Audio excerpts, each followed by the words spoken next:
Y pues vamos a dar paso a la palabra de Dios en esta mañana, agradeciéndole a Dios que pues Él ha sido bueno y nos permite llegar al fin de una semana más, ¿verdad? De poder estar juntos nuevamente con el corazón dispuesto para escuchar lo que el Señor tiene preparado para nosotros. Y yo creo que Él ha puesto delante de nosotros una palabra que es hermosa, es una palabra de mucha bendición, de mucha edificación. Activate un momentito.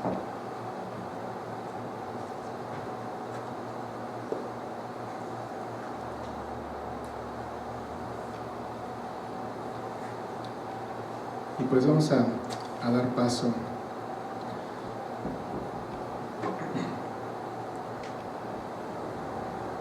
Hay un cantante cristiano que pues hizo famosón en la década pasada, que fue medio reconocido y cantaba rock cristiano. No sé si siga vigente, pero cantaba rock cristiano. Y en su testimonio este hombre decía que un día lo secuestraron dando conciertos, porque él tocaba en una banda de rock en el mundo, y en un concierto al que fueron a tocar lo secuestran unas personas, y uno de ellos le pone una pistola en la cabeza y le dice: ¿crees en Dios?, le pregunta, y este hombre solamente responde: sí, sí creo. Y le dice el que le apuntaba: si me hubieras dicho que no, te hubiera disparado en este momento. Y es parte de un testimonio pues que uno se queda: wow, Dios lo libró de una experiencia de muerte, fue algo que transformó su vida. Pero ¿qué hay de aquellos a los que Dios no les dio esa bendición? ¿Qué hay de aquellos a los que Dios no les dio esa oportunidad de que por confesar o declarar su fe se salvaran, sino por el contrario, son perseguidos, son maltratados? ¿Cuántos no habrán muerto? ¿Cuántas personas, cuántos cristianos no habrán muerto en el Coliseo Romano por los leones? ¿Cuántos no habrán muerto en la Inquisición por no seguir los parámetros de la iglesia regente? Y no nos vayamos tan lejos, hoy en día, ¿cuántos cristianos están muriendo en países del Medio Oriente donde tienen prohibidos que se predique el Evangelio? Gente que por declararse cristiana, esto les trae sufrimiento, tribulación y en algunos casos hasta la muerte. Perdón. Quiero que me acompañen por favor a leer la primera carta del apóstol Pedro, al capítulo 4, por favor. En el capítulo 4.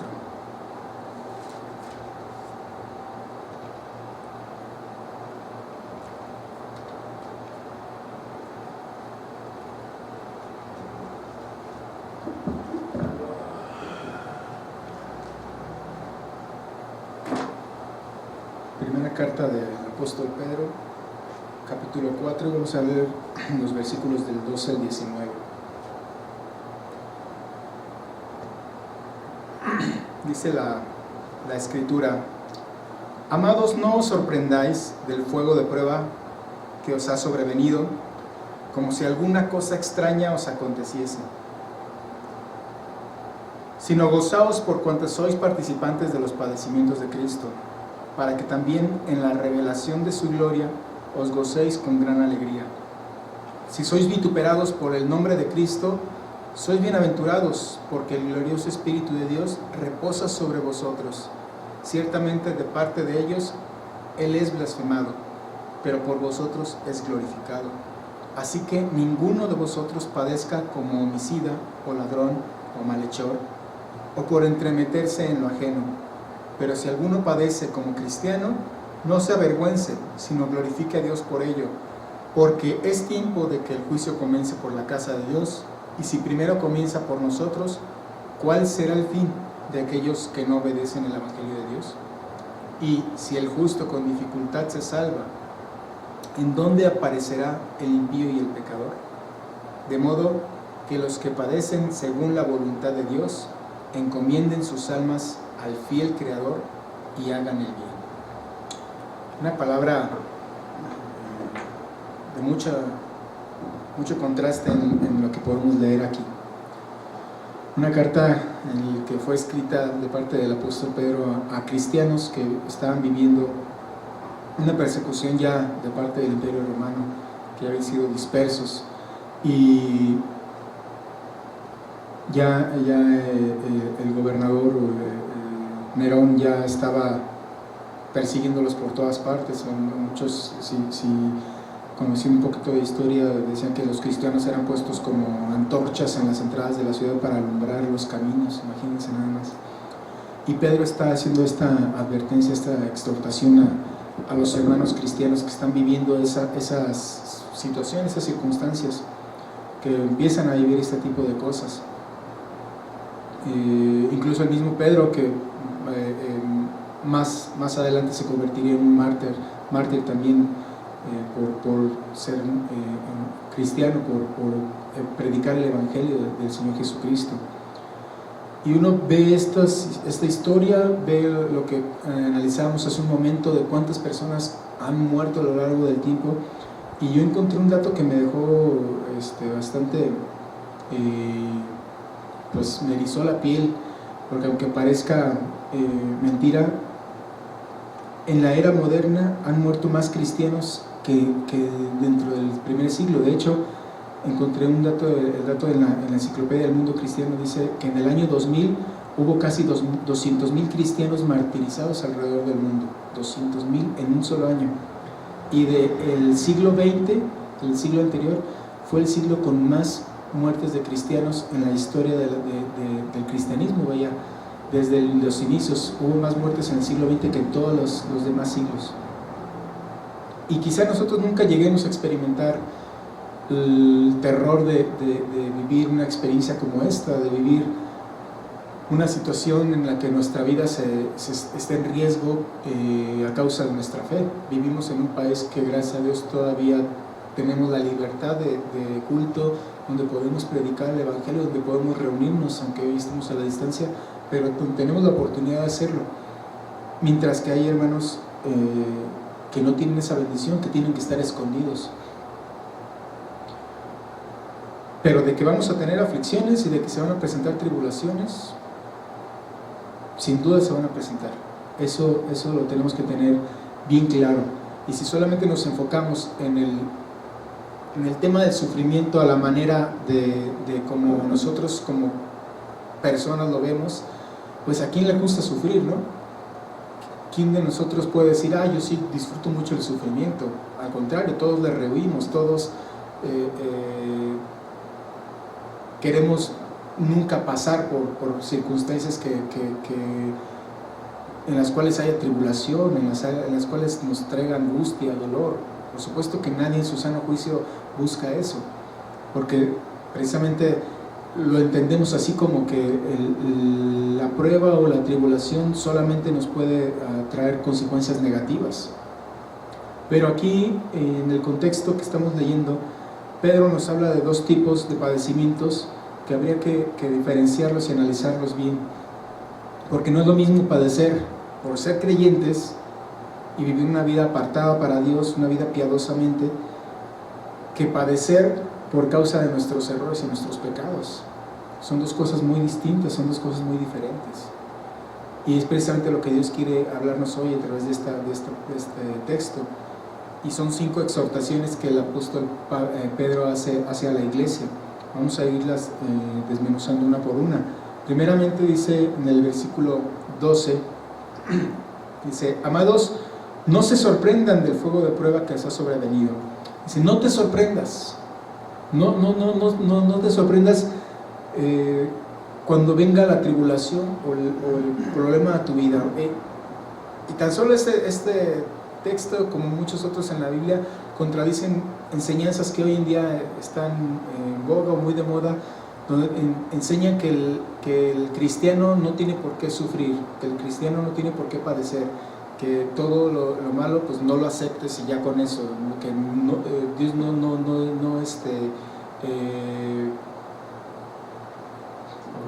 iba a decir un texto que quería compartir más adelante, pero bueno, dice, Dios crea la adversidad también, y si Él mismo crea esa adversidad para nosotros, a veces debe de ser por algo, pero hay quienes lo niegan, quienes van en contra de la enseñanza de Jesucristo, quienes en contra de la palabra de Dios, y dicen que esto no es verdad. Por eso dice el apóstol Pedro, no te sorprendas de que venga la aflicción a tu vida, porque el mismo Señor Jesucristo lo dijo, en el mundo van a tener aflicción, pero confíen en mí. Mientras que Él mismo se dirigía al peor de los padecimientos, a la muerte espantosa que sufrió en la cruz del Calvario. Entonces nos dice el apóstol Pedro, dándonos una dosis de realidad, ese sufrimiento te va a llegar y seguramente en algún momento de tu vida tú vas a ser rechazado, vas a ser ofendido, vas a ser agredido por la fe que tú tienes. No te sorprendas. No quiere decir esto que Dios te olvidó, no quiere decir esto que Dios no está viendo tu sufrimiento, no quiere decir con esto que Satanás te está atacando, porque muchas veces le echamos la culpa de todo al chamuco, y si estoy padeciendo algo es que Satanás me está tentando, es que Satanás está obrando en mi vida. Pues no necesariamente, no debe ser así forzosamente. Es completamente normal que en la medida que nosotros nos consagramos a Dios, en la medida que nuestro crecimiento espiritual va siendo mayor y vamos teniendo un compromiso mayor con la vida piadosa que el Señor quiere que vivamos, pues en la medida de ese crecimiento va a ser también el rechazo que vamos a recibir de parte del mundo. ¿Por qué? Porque la misma palabra nos enseña que no son compatibles lo que Dios dice y lo que el mundo dice. El que es amigo del mundo se hace enemigo de Dios. ¿Por qué? Porque no podemos mezclar ambas cosas, y es ahí donde viene un choque muy fuerte, que si yo estoy viviendo una vida piadosa de manera pública y haciendo cosas que me enseña la palabra de Dios, pues a muchos no les va a parecer, porque no están acostumbrados ni quieren que alguien se manifieste de esa manera.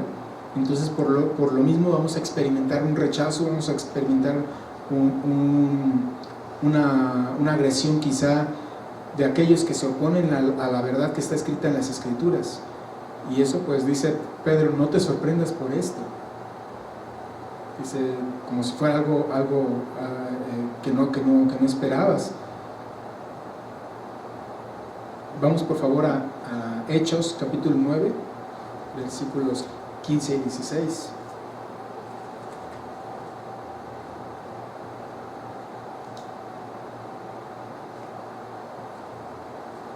Antes de que el Señor llamara a Pablo,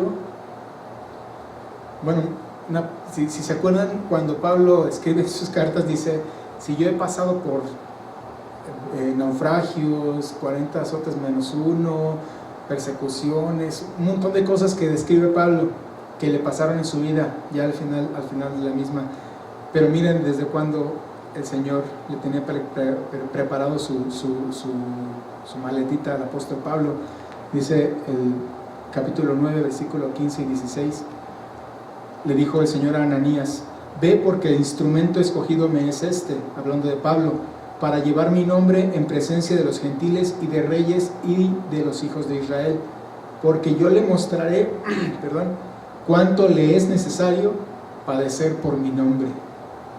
El Señor ya le tenía algo preparado a Pablo, y uno podría decir, si le preguntáramos, ¿quieres ser como Pablo? Todos querríamos decir, por supuesto, yo quiero ser como Pablo. ¿Estarías dispuesto a vivir lo que vivió Pablo? ¿A sufrir lo que sufrió Pablo? ¿A experimentar lo que experimentó Pablo? Porque desde aquí el Señor ya le había puesto y le dijo a Ananías, fíjate, yo ya le tengo preparado algo para que él vea cuánto le es necesario padecer por mi nombre. Y hay quienes nada más con un pequeño apretoncito que nos dé el Señor, inmediatamente nos tiramos al piso y llorando y gimiendo: ¿por qué a mí, Señor? ¿Por qué me pasa esto a mí? ¿Por qué me suceden estas cosas? Y aquí el Señor le dice: yo le voy a enseñar cuánto le es necesario. No es porque yo quiero, cuánto le es necesario a Pablo padecer por causa de mi nombre, porque esto es necesario para nosotros. El sufrimiento no es algo accidental, no es algo que se le escapó a Dios y que por eso el hombre sufre, no, es parte de la vida del cristiano, es parte esencial para el crecimiento del cristiano.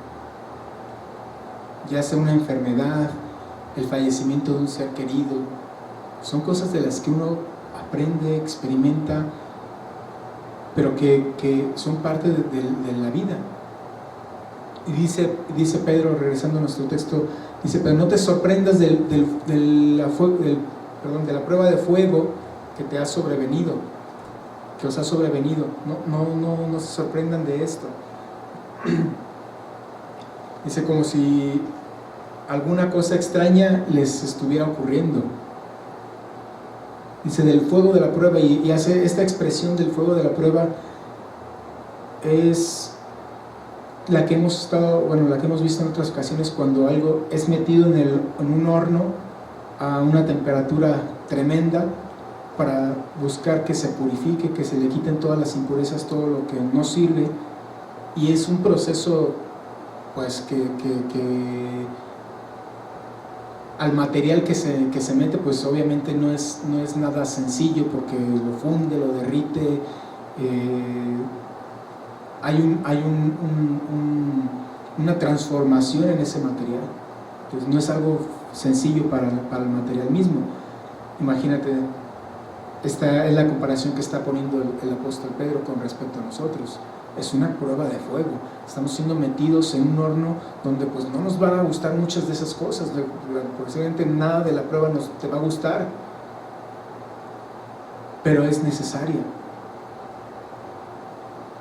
¿De qué manera se purifica el oro o la plata? Pues así, para que sean perfectos se tienen que meter en ese horno a la temperatura necesaria para que puedan sacar lo mejor de esos materiales.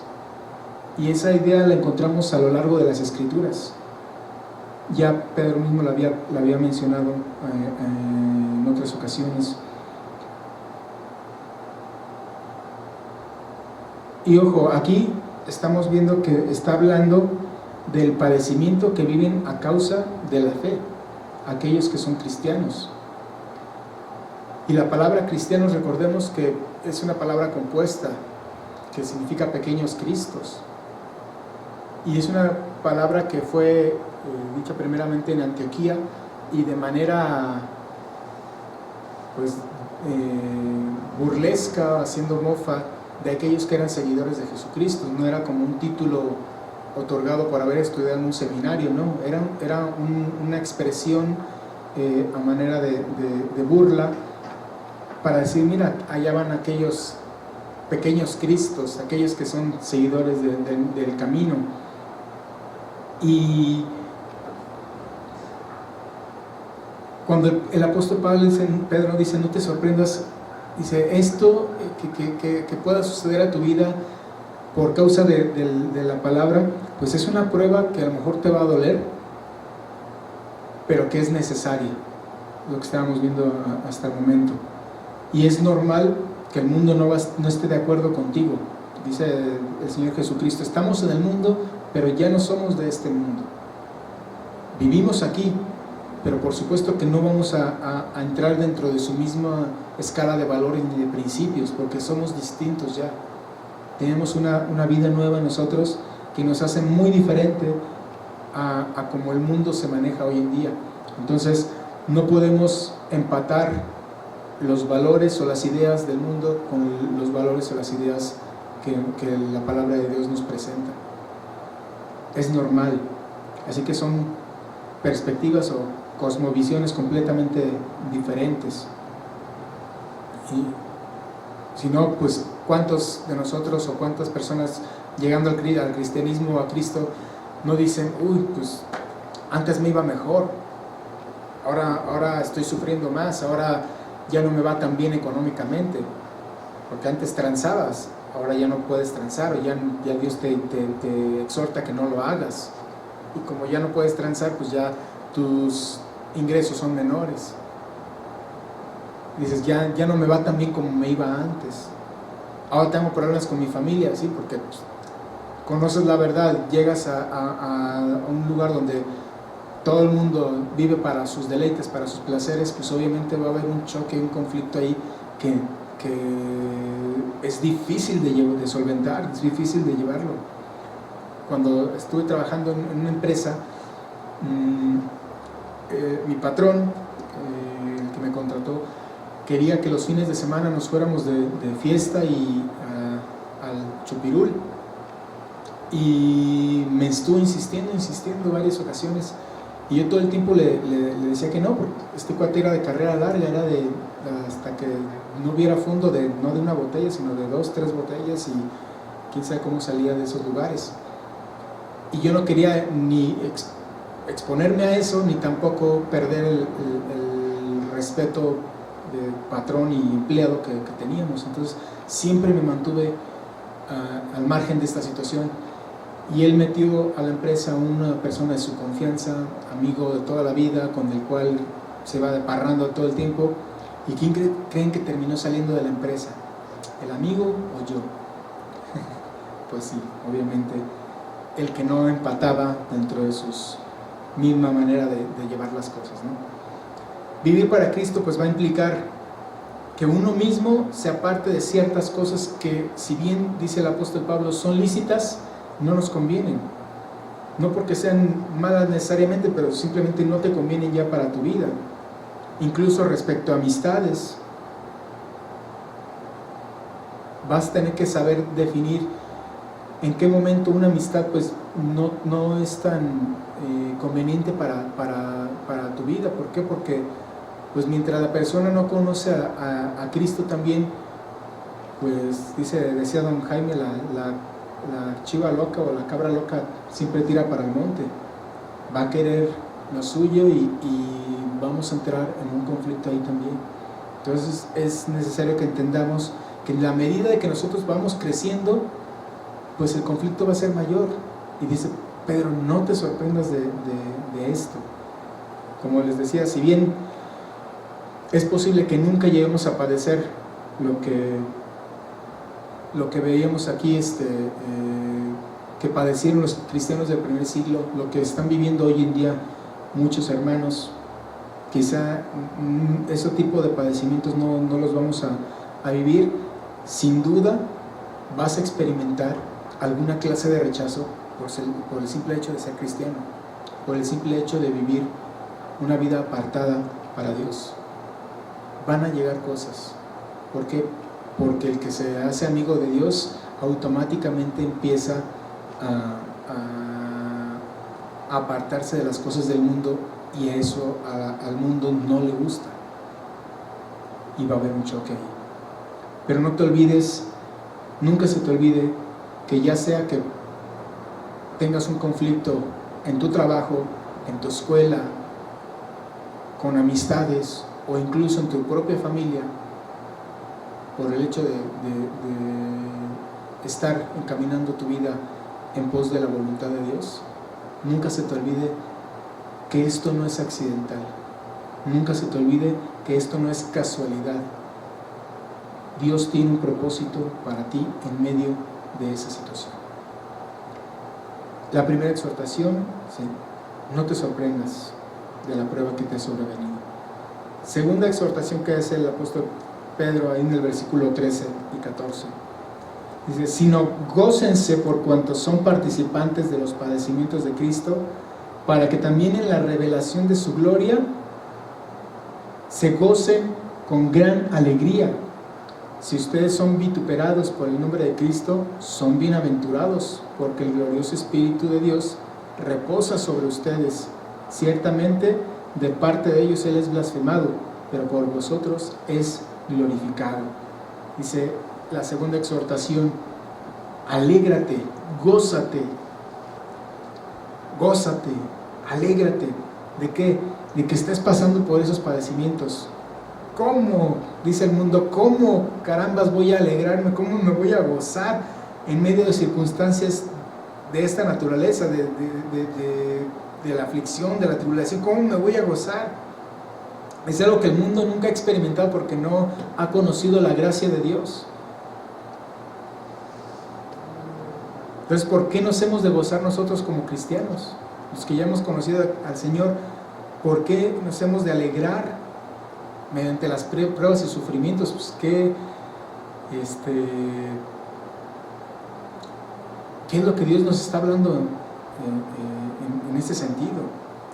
Primeramente vamos a ver, dice, el gozo es un privilegio. Dice, Pedro menciona, gócense 2 veces en el versículo 13. Dice, gozaos por cuanto sois participantes de los padecimientos de Cristo. Y más adelante dice, en la revelación de su gloria os gocéis con gran alegría. Gócense de ser participantes de los padecimientos de Cristo. No que tú vas a vivir los padecimientos que Cristo vivió en la cruz, no. Está hablando o se refiere a de que para un hijo de Dios debe de ser un honor, debe de ser un privilegio el ser tratados como a Cristo se le trató, de la misma manera que al Señor Jesús se le trató. Para nosotros debe de ser un privilegio. De hecho, en el libro de los Hechos, precisamente en el capítulo 5:41, dice que los apóstoles salieron del concilio felices. ¿Felices de qué? De haber sido dignos de sufrir por causa del nombre del Señor. Los apóstoles salieron felices de haber sido considerados dignos de sufrir por causa del nombre del Señor. Dice, gócense por cuanto ustedes son participantes de los padecimientos. Ser participantes de los padecimientos del Señor, ser tratados como trataron nuestro Señor Jesucristo, es un privilegio, es un regalo de Dios. ¿Por qué? Porque al final de cuentas quiere decir que tú estás caminando por el camino que el Señor te está mostrando. Esto es, estás viviendo en obediencia. Si la gente te rechaza, es porque tú estás haciendo algo bueno. Si la gente te rechaza, en este sentido hablando, es porque estás viviendo como el Señor te está mandando vivir. Y eso pues a ellos a lo mejor no les va a agradar, y por ahí que venga el rechazo, pero para ti debe ser un privilegio poder participar de los mismos padecimientos del Señor Jesucristo. ¿Por qué más debemos de estar gozosos? Dice, porque el sufrimiento también es temporal y no se va a comparar con lo que el Señor tiene preparado para ti y para mí. Dice en Romanos 8, 17 y 18.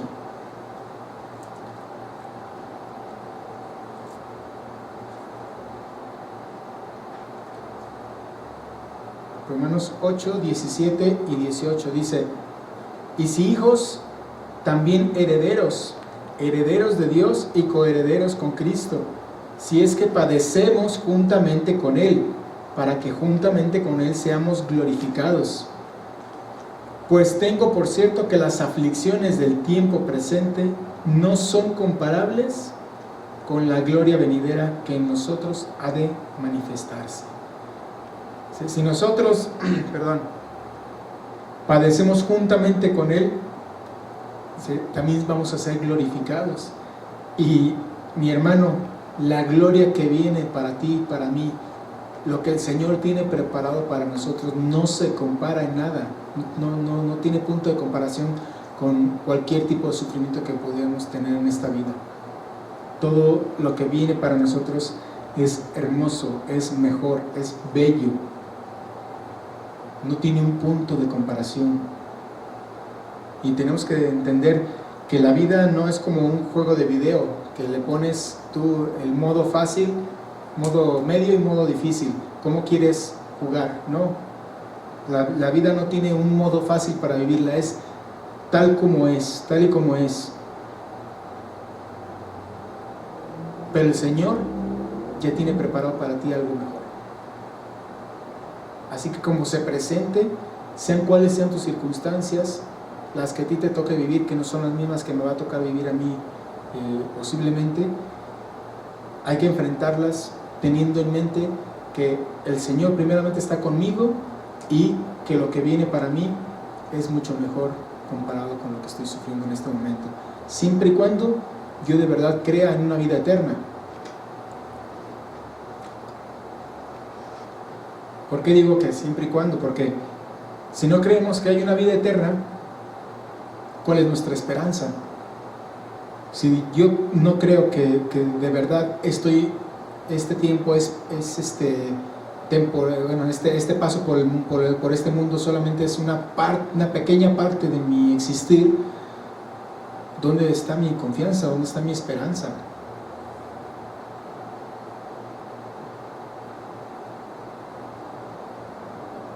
Si yo no creo que exista algo después de la muerte física me refiero, pues obviamente, como dice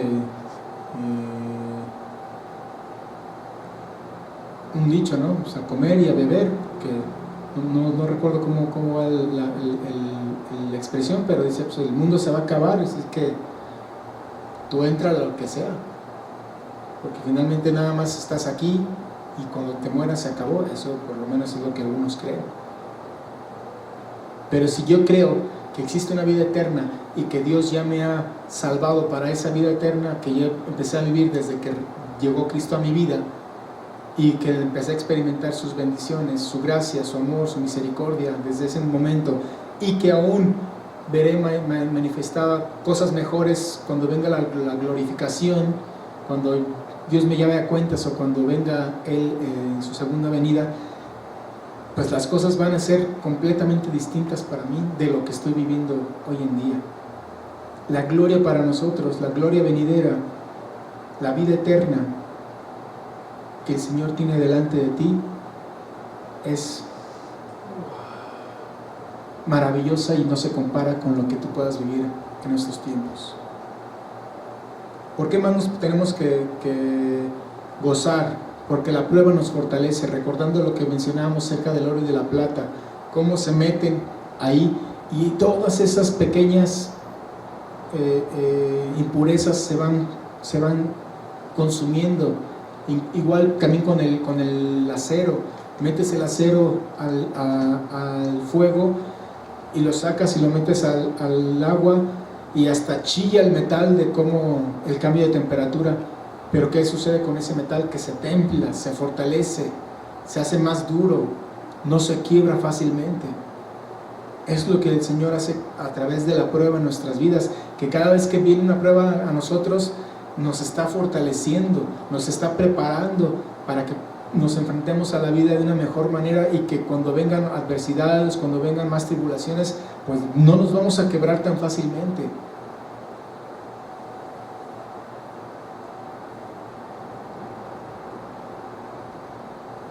Otra cosa por la que nos debemos de gozar, porque la prueba produce paciencia. Santiago 1, 2 y 4, 1, 2 al 4.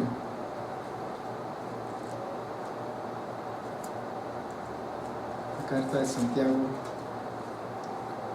capítulo 1, 2 al 4, dice: hermanos míos, tened por sumo gozo, ¿qué? Dice, tened por sumo gozo, cuando se hallen en diversas pruebas. Gócense cuando se hallen en diversas pruebas. ¿Por qué? ¿Cuál es el fundamento? Dice, pues sabiendo que la prueba de vuestra fe produce paciencia. Tiene un propósito. ¿Cuántas veces nosotros le hemos pedido paciencia a Dios? Señor, dame paciencia. ¿Quieres paciencia? Y después decimos, ¿por qué viene esta prueba a mi vida? Pues ¿qué no me pediste paciencia? ¿Qué crees que te estoy dándote? ¿Qué crees que estoy forjando en ti? Te estoy dando las herramientas para que tú tengas paciencia. No es por arte de magia que va a aparecer la paciencia en tu vida, es algo que vas a aprender. Vas a aprender a ser paciente. No me gusta, pues no te va a gustar, pero vas a aprenderlo y vas a salir de esa prueba fortalecido. ¿Por qué más nos hemos de gozar en la prueba? Porque somos bienaventurados, dice ahí en el versículo 14. Dice, son bienaventurados, si sois vituperados por el nombre de Cristo, sois bienaventurados. Y nos recuerda lo que dice también en Mateo capítulo 5, versículo 10 al 12, que dice el Señor Jesucristo ahí en el comienzo de su Sermón del Monte, el conocido como el Sermón del Monte. Dice, bienaventurados los que padecen persecución por causa de la justicia, porque de ellos es el reino de los cielos. Bienaventurados son cuando por mi causa os vituperen y os persigan, y digan toda clase de mal contra ustedes mintiendo. Gócense y alégrense, porque vuestro galardón es grande en los cielos, porque así persiguieron a los profetas que fueron antes de ustedes. Gócense en las pruebas, alégrense en las pruebas. Son bienaventurados.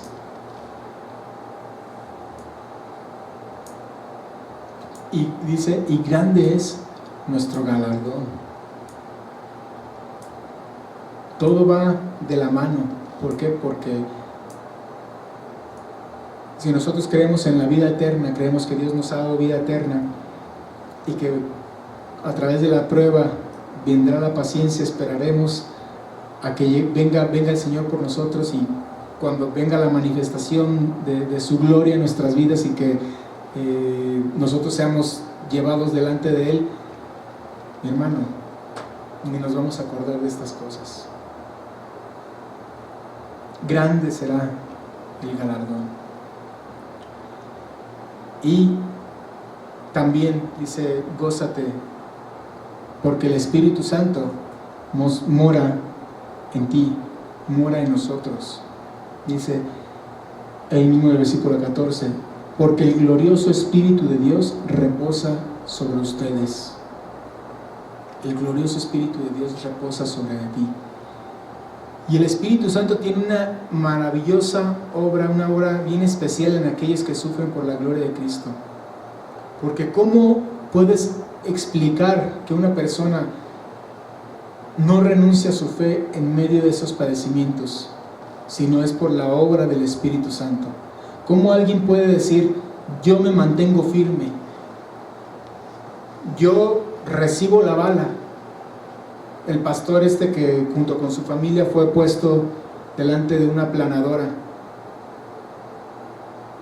y ninguno de ellos dio para atrás. ¿Cuántos y cuántos mártires estuvieron dispuestos a dar su vida? ¿De dónde salió eso? Sino del Espíritu Santo en ellos, que los había convencido de que ellos son del Señor y de que el Señor tiene un propósito para su vida. Es una obra maravillosa la que hace el Espíritu Santo en nosotros.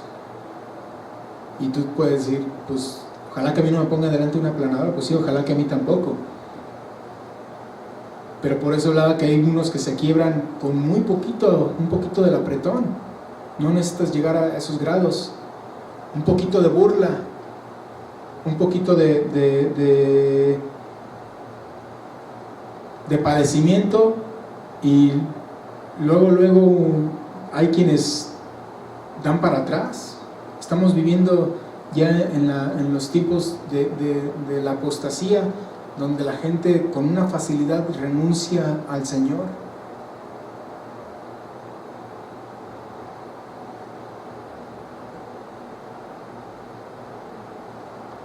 Pero el Señor nos está haciendo una exhortación. Mantente firme. Hoy en día, como muchos de nuestros hermanos están padeciendo en prisiones, algunos siendo asesinados, y no dan para atrás.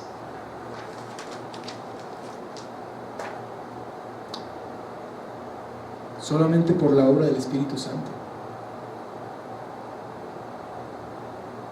Gózate, mi hermano, tú que tienes el Espíritu Santo. Alégrate, porque ese Espíritu que convenció a estos hombres, ese Espíritu de Dios que dijo el Señor, yo se los voy a mandar y les conviene que yo se los mande porque Él los va a consolar, Él va a ser el consolador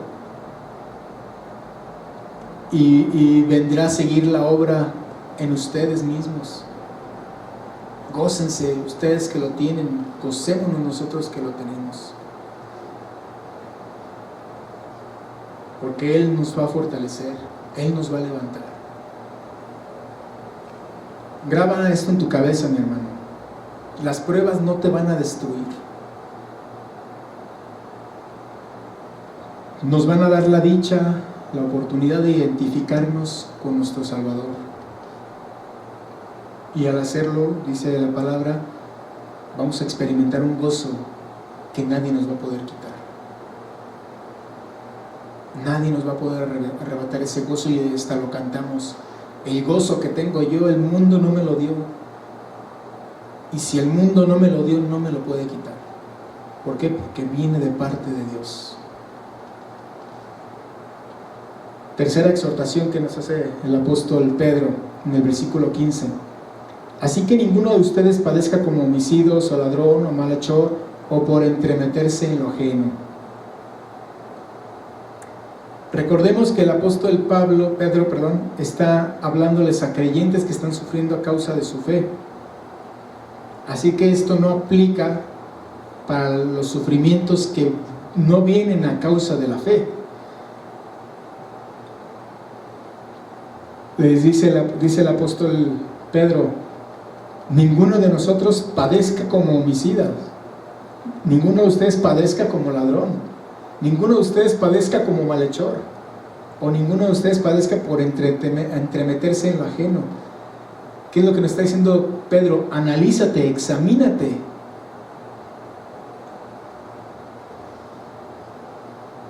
Porque qué fácil es decirle, Señor, ¿por qué me metes en esta tribulación?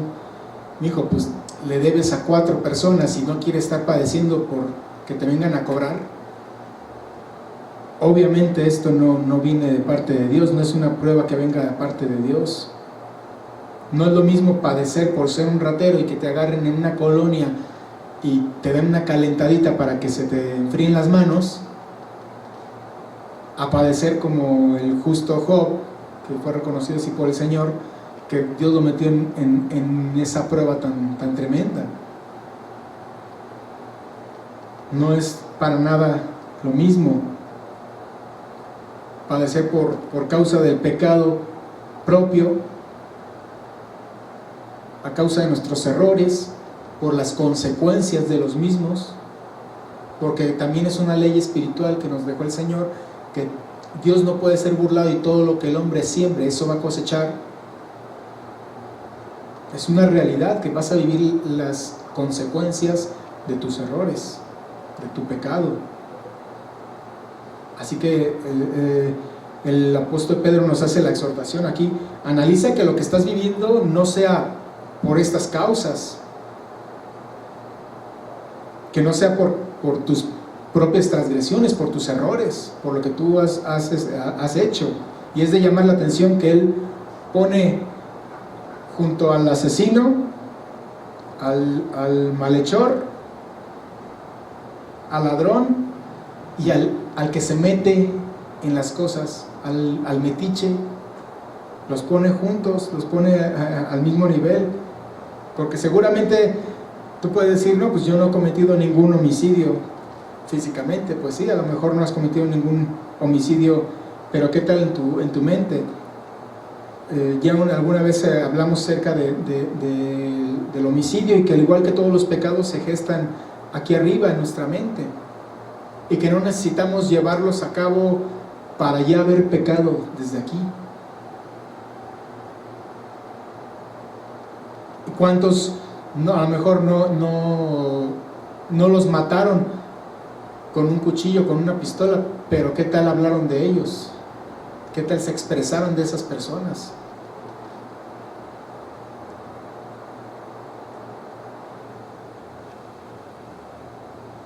¿Qué tal el odio en su corazón, el resentimiento con el que hablaron de la gente? Dice, no padezcas por ser un metiche, por meterte en la vida de los demás. O sea, va el apóstol Pedro desde lo drástico hasta lo más sencillo, hasta lo más simple, para abarcar cualquier pecado que tú puedas cometer, que podamos cometer, y que no se nos haga tampoco asombroso que estemos padeciendo por esas cosas, porque son consecuencia también de nuestros propios errores. Pero nos hace la exhortación: no padezcas tú por estas cosas, no seas hallado tú en estas cosas, porque si estás padeciendo por esto, pues tú mismo te lo has buscado. Dios nunca te va a probar a través del pecado. Como dice una canción muy famosilla, dice: es que si Dios no me quisiera ver contigo, pues nunca te hubiera conocido. Hablando de dos personas que son casadas. Dice, como Dios te puso en mi camino, es porque seguramente Él quería que estuviéramos juntos. No importando que yo esté casado y que tú estés casada. Y le ponemos una carga al Señor, como diciendo, echándole la culpa a Él. Pues es que fue de Dios. Así hasta lo dice, ¿no? Ya estaba de Dios. No, Dios no te va a probar a través de tu propio pecado, mi hermano. ¿Qué es lo que nos va a hacer? Vamos a Job, hablando de Job, capítulo 13.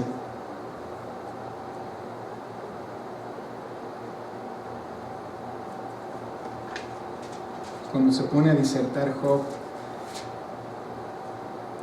y le pide algo al Señor, 13:23 dice: ¿cuántas iniquidades y pecados tengo yo?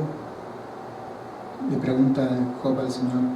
Hazme entender mi transgresión y mi pecado. Eso tendría que ser una constante en nuestras vidas, un clamor de parte nuestra hacia Dios. Señor, muéstrame, hazme ver dónde estoy pecando, y seguramente como el Espíritu Santo está en nosotros, el Señor nos va a mostrar, si no es que ya te lo ha mostrado muchas veces, pero no has querido escuchar. Muéstrame cuántas iniquidades y pecados tengo yo. Dice, hazme entender mi transgresión y mi pecado. ¿Y cuál es el siguiente paso en automático?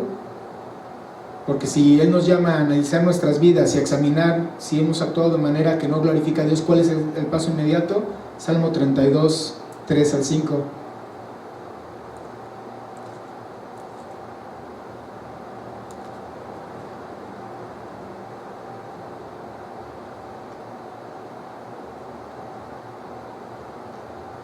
Salmo 32, 3 al 5 dice: mientras callé, se envejecieron mis huesos, en mi gemir todo el día.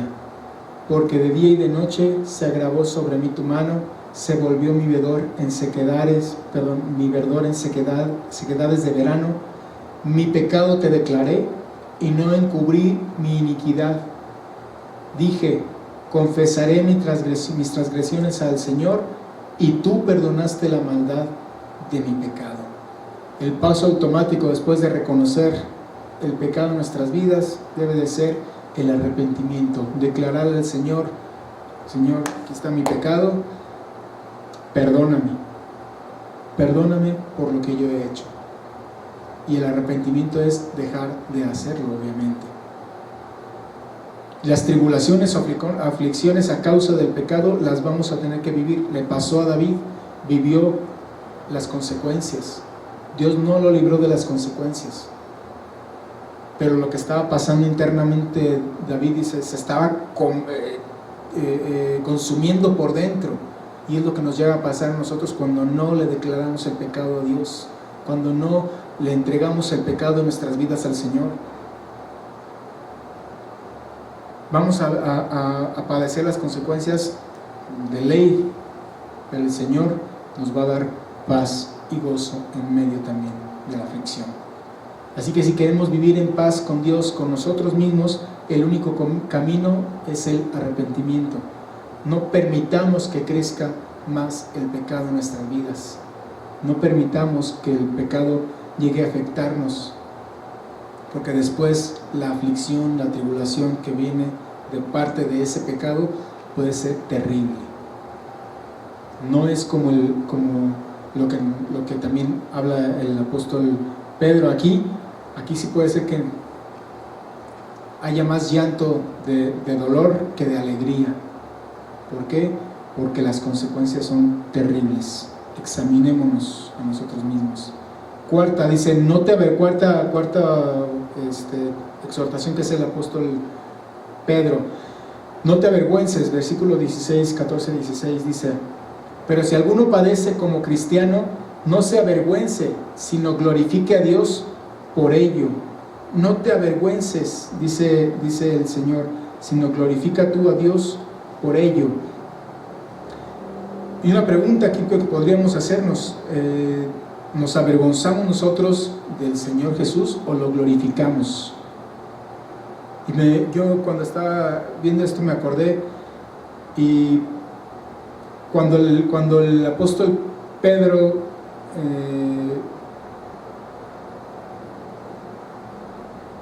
negó al Señor Jesús 3 veces, seguramente al escribir este pasaje lo debe de haber recordado el apóstol en ese momento, porque en un momento dado él también se avergonzó y después el Señor lo restituyó. Pero si la razón por la que tú sufres es por hacer la voluntad de Dios, mi hermano, no te avergüences. No te avergüences por eso. Alaba a Dios. Como veíamos hace un ratito, alégrate. Alaba a Dios por el privilegio de que te llamen cristiano, porque ahí está implícito el nombre de Cristo, porque te están reconociendo como un seguidor de Él.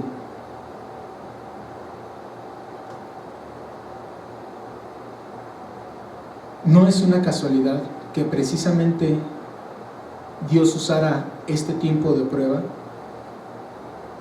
para dispersar al pueblo cristiano. ¿Cuál fue la finalidad? Que el Evangelio saliera a todo el mundo conocido en ese momento. Hubo un avivamiento, porque todo avivamiento proviene pues de una prueba, una situación difícil para la iglesia. De igual manera, no es una casualidad que hoy en día en Medio Oriente la iglesia en aflicción, la iglesia en tribulación está expandiéndose. Ahí en medio de esa situación donde cristianos son asesinados, donde cristianos son encerrados, metidos a la cárcel, en medio de todo eso la iglesia está creciendo.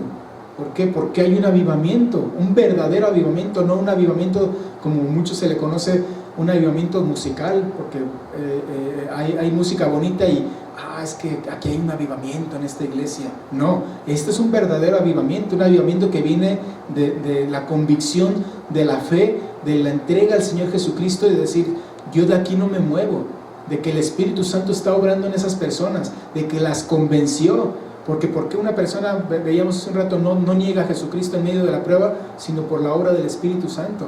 Porque estos hombres que se convierten en medio de esa situación, en medio de esos lugares, imagínate, llega alguien y te dice, oye, cree en el Señor Jesucristo, estás loco, ves lo que hacen con los cristianos aquí, ¿cómo me pides tú que yo me haga cristiano? Que venga Cristo Jesús. Pero es Dios mismo quien les convence, y les convence de tal manera que aún sabiendo a qué se están exponiendo ellos, dicen, yo soy un seguidor de Jesucristo. Yo sé a qué me voy a enfrentar, yo sé a qué me voy a exponer. Pero a pesar de eso, yo no puedo negar al que vive y mora en mí ya, al que me ha transformado, al que me ha dado salvación, al que me ha dado vida eterna. Y esos hombres y mujeres están convencidos de que Cristo tiene un propósito y un plan para ellos, y por eso no se mueven de ahí.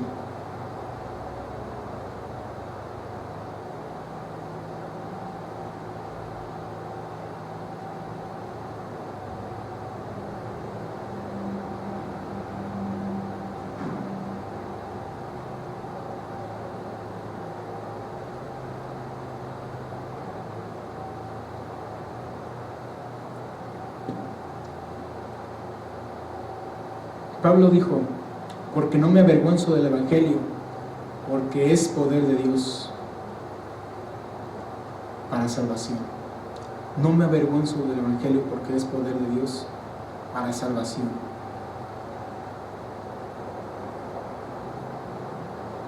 Cuando estaba yo en la secundaria,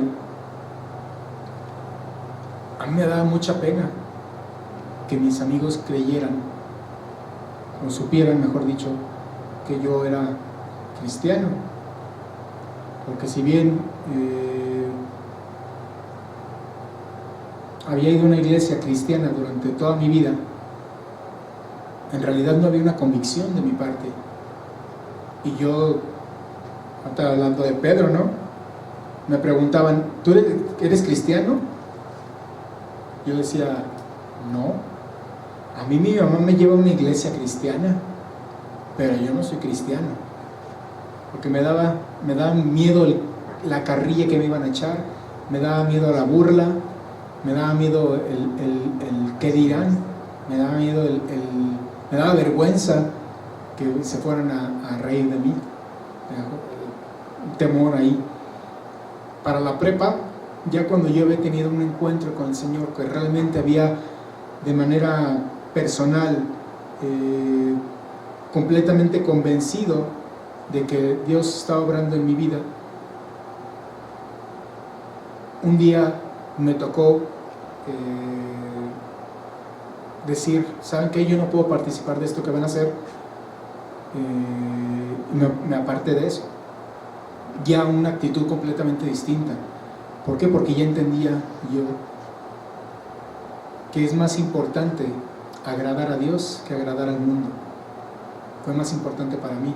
Y así, hacia la universidad, ya empecé a tomar decisiones que eran fundamentales para mi vida cotidiana dentro de mi crecimiento cristiano, hablando de dejar hábitos, de dejar costumbres, incluso ciertas cosas en amistades, etc.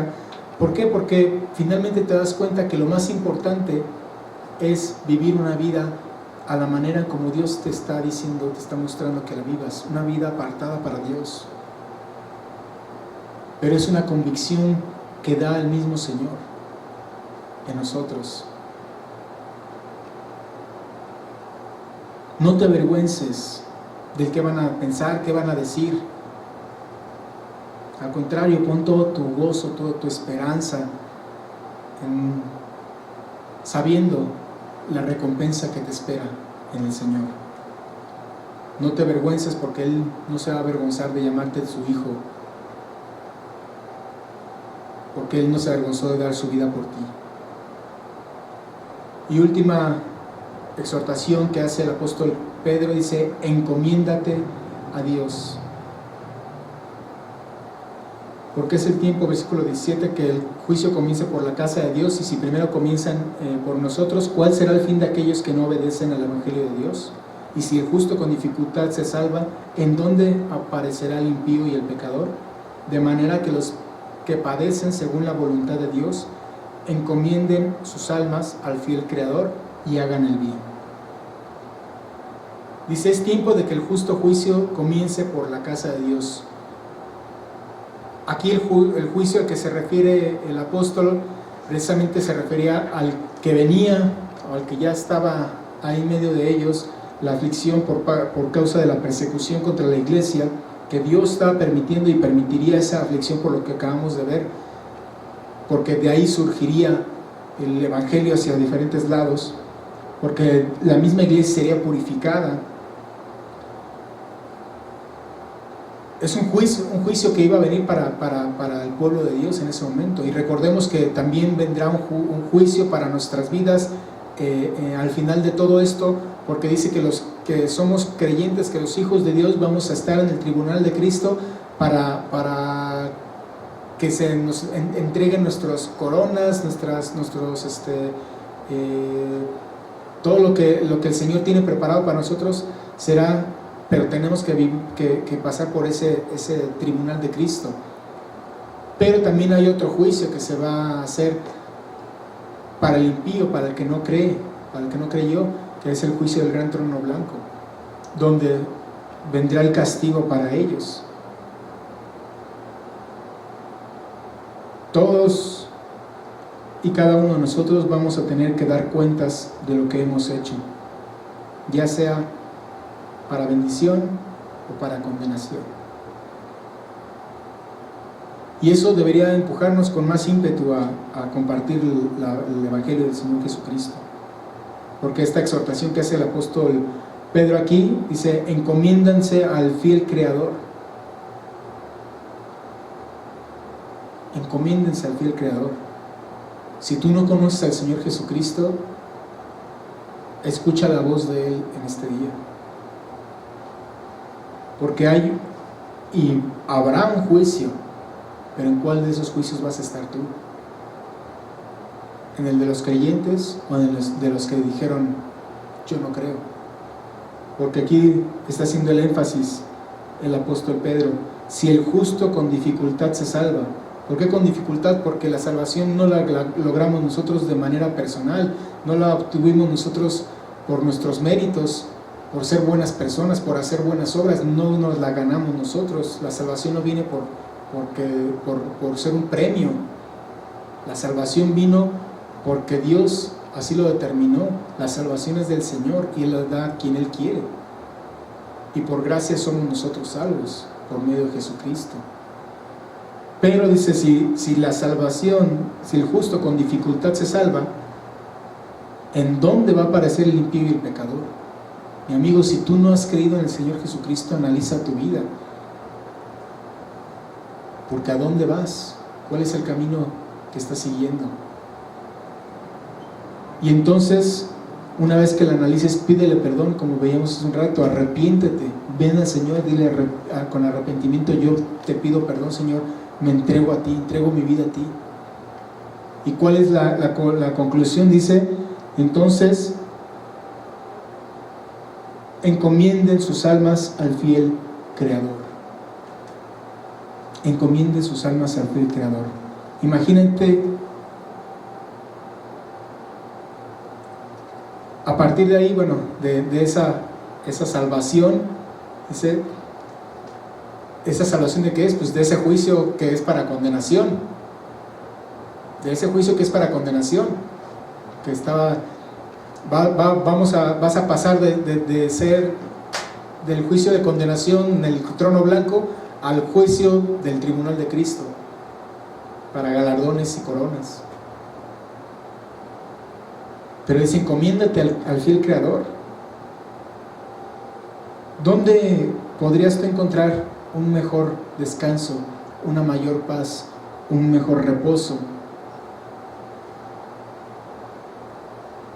que en la presencia del Señor?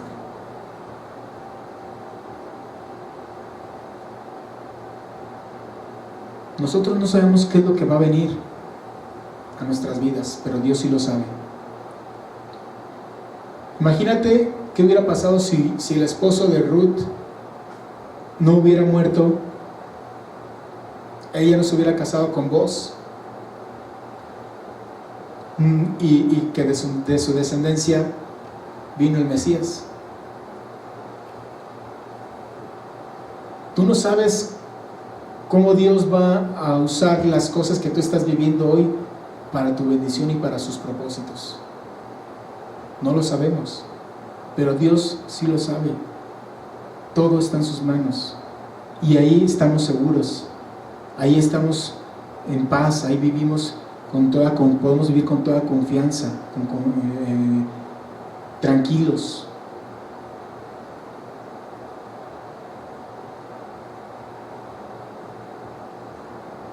Va para concluir.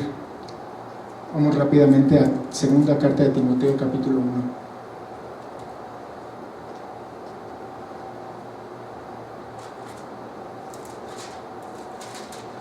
Dice los versículos 12 al 14. Segunda de Timoteo, capítulo 1, 12 al 14. Por lo cual asimismo padezco esto, porque no me avergüenzo, porque yo sé en quién he creído. Aquí ya tan solo está hablando de lo mismo que está hablando Pedro.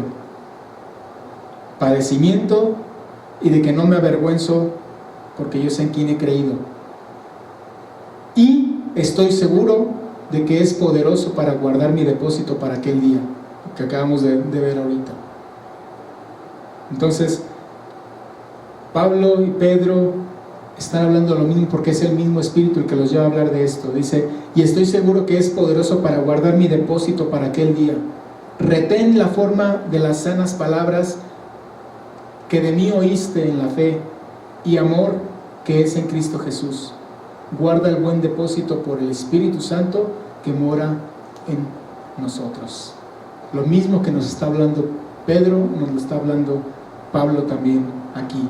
Nuestra salvación está segura en Cristo Jesús, los que le hemos conocido, los que le hemos reconocido en nuestras vidas, lo que hemos aceptado el sacrificio redentor en nuestras vidas. Pero dice, mantente firme en la doctrina y la enseñanza de Jesucristo. Mantente ahí firme. Guarda el buen depósito que te ha sido dado, porque el Espíritu Santo mora en ti. Mis hermanos, muchos son de los que son perseguidos hoy en día, quizá puedan escapar de la muerte si niegan su fe, y si les dicen, si no te niegas de Cristo, si no niegas a Cristo, te voy a matar, y muchos posiblemente lo hagan. Algunos, no, como decía, no van a necesitar ni siquiera que les pongan una pistola en la cabeza. Con un poquito de aflicción van a dar para atrás. Estamos viviendo en la época de la apostasía, donde se le da la espalda a Dios con tanta facilidad. Pero la pregunta aquí no es si tú estás sufriendo una persecución así, si tú estás viviendo una persecución de esa naturaleza. La pregunta aquí sería, si tú, a pesar de que sea mucha o poca la prueba, o muy fuerte o muy sencilla la prueba, si tú estás dispuesto a dar tu vida por Cristo Jesús, ir a morirte por causa de su nombre. No, me refiero a lo que dice la palabra, que tomes tu cruz cada día y mueras. ¿Por qué? Porque eso significa la cruz, morirse a uno mismo, a dejar de estar pensando en nosotros para vivir la vida que Cristo quiere que vivamos. ¿Estás dispuesto a hacer eso? ¿Estamos dispuestos a hacer eso? A tomar nuestra cruz y seguir al Señor. Recuerda que entre más pruebas en tu vida, más fortalecido saldrás, porque entre más veces es metido el oro en el fuego, más impurezas se le van cayendo, más puro es. No quiere decir que por eso vamos a valer más, porque el oro entre más puro es, vale más, ¿no? Para el Señor tenemos un valor y tan es así que Él dio a su Hijo Jesucristo para que muriera en esa cruz por ti y por mí. Me refiero más bien a que estas pruebas que vamos a ir superando en la vida nos van a cada día a preparar, a fortalecer, a madurar en la medida de que nosotros vayamos aprendiendo las lecciones que nos dejan esas pruebas, la enseñanza que nos va dejando. Y así como los amigos de David, Sadrach, Mesach, Abednego, se negaron a adorar la figura que se levantó de Nabucodonosor, y cuando fueron lanzados en el fuego, dijo el rey, ¿qué no lanzamos a 3? Yo veo a 4. ¿Por qué? Porque Jesucristo estaba con ellos. En medio del fuego, en medio de la prueba, Jesucristo estaba con ellos. Así que si el Señor te dice a ti y me dice a mí hoy que en cada aflicción que tú vivas, por causa de su nombre, el Señor está contigo, mi hermano, y está conmigo. Él nos va a sostener, Él nos va a preservar, Él nos va a fortalecer. Porque es necesario, dice Hechos 14:22, que a través de muchas tribulaciones entremos en el reino de Dios. Es necesario, lo mismo que leíamos hace un rato, es necesario que yo le muestre cuánto, dijo el Señor Ananías, yo le voy a mostrar cuán necesario es que Él padezca por mi nombre. Y recordando lo que dijo el Señor Jesucristo con lo que empezamos hace un rato, en el mundo van a tener aflicción, pero confíen en mí, porque yo he vencido al mundo. Confiemos y depositemos nuestra esperanza, nuestra seguridad en el Señor, mis hermanos, porque Él tiene el control de todas las cosas. Él tiene el control de tu vida, Él tiene el control de todas las circunstancias a tu alrededor. Analiza estas 5 exhortaciones de Pedro y reconoce al Señor tu Dios en tus caminos. Tómate de su mano y confía en Él, porque nada de lo que te viene, ninguna prueba, ninguna circunstancia está fuera del propósito de Dios para tu vida, porque a los que aman a Dios todas las cosas les son para bien. Que Dios les bendiga, mis hermanos. Permítanme un momento.